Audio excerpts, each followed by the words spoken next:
This video, I'm going to answer one of the questions that was asked maybe about a month ago. If you guys haven't noticed already, I answer almost all the questions either through comments or I'll make a video. If the response is going to be lengthy, I'll probably do a video, especially if it's something that I haven't covered before. So the question is, how do you become a firearms instructor, a BSIS instructor, Bureau of Security Investigative Services? So this video is particularly those of you who are in California. BSIS is the Bureau of Security Investigative Services, and they authorize certain vendors to be firearms instructors and to provide firearms training, qualification, and also baton training. If you want to run or operate a firearm training facility, a facility where you can train private security professionals, you need a TFF training firearms facility licenses, TFF. Every TFF needs to have a TIF, almost like it's thank goodness it's Friday TGIF. No, that's TGIF. I'm thinking something else. TIF, training instructor firearms. That's TIF. If you want to do baton training, you need I think it's TFB, training baton facility, or TFB. I got it all mixed up, you guys. But you need every facility that offers baton training needs a TIB, training instructor baton license. This video pertains mostly to the state of California, if I haven't mentioned that already. This video is not going to cover every single thing that you need to know to operate a firearms facility or baton facility. Let's begin. If you want to be a baton instructor, you need to have a associate's degree or equivalent. You might be asking me, what's the equivalent? I don't know. Perhaps maybe 60 units. You got to just contact BSIS and ask. They're not going to tell you what equivalent is.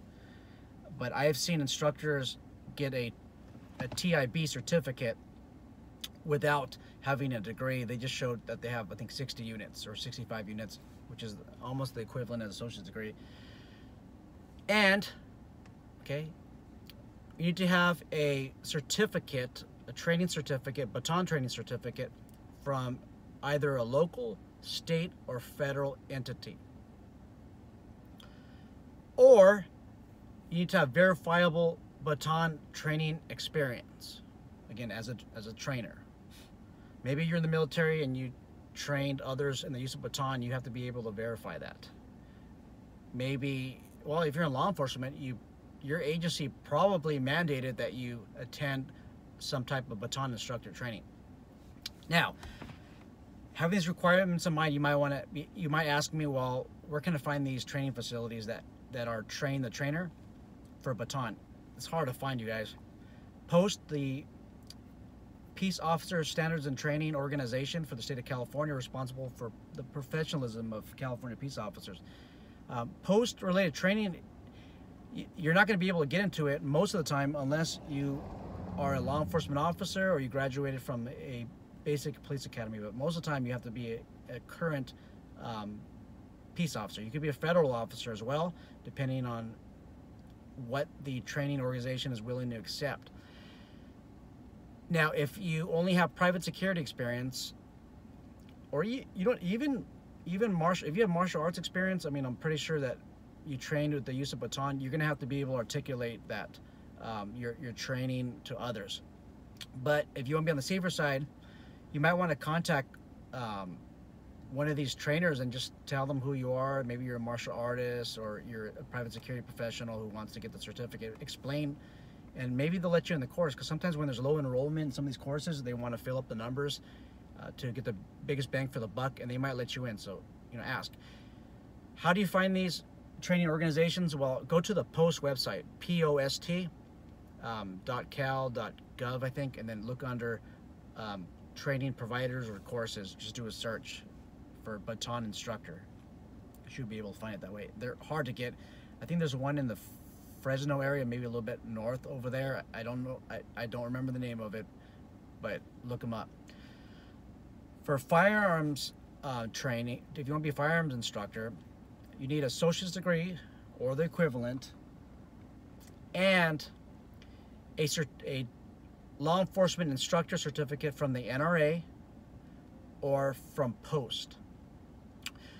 Now, the NRA will allow you to take their courses if you are a current private security officer, you have a guard card, you're able to prove that that license or that work or that employment.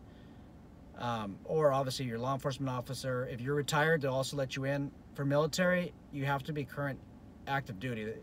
Reserves are included, and then they'll let you in the NRA course.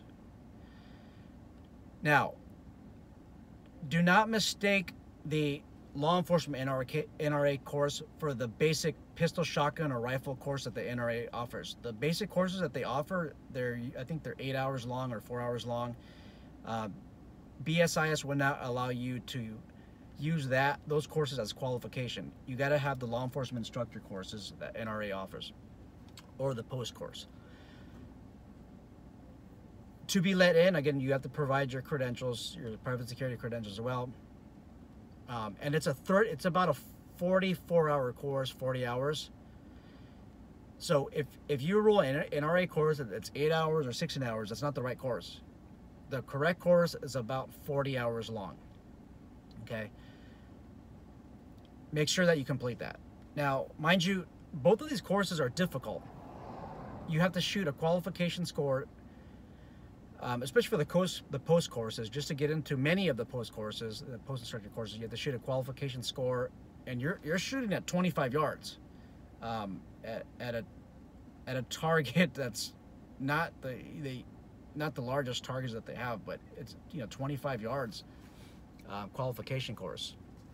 I'm not going to go deeper into that into the course though, but maybe another video I might.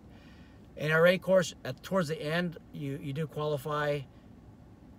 Now, if you are a private security professional, you've never been to any law enforcement training or military training, you might have a difficult course with any of these courses that you attend for instructor level training.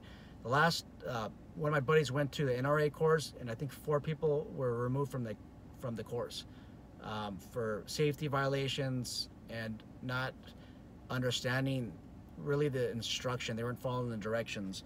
Remember, these NRA courses, you have about 4 or 5 instructors that are in back of the line, watching everything that you do. So I think there's only one security officer that was allowed to stay in the actual course. I'm not saying that law enforcement officers or military are better at private security. I'm just saying that if you're private security, that your experience is maybe limited to that, and you haven't attended a law enforcement or military training, some of the things that they introduce might be foreign to you, and it might take you a little bit longer time to grasp than the instructors are willing to consider or entertain.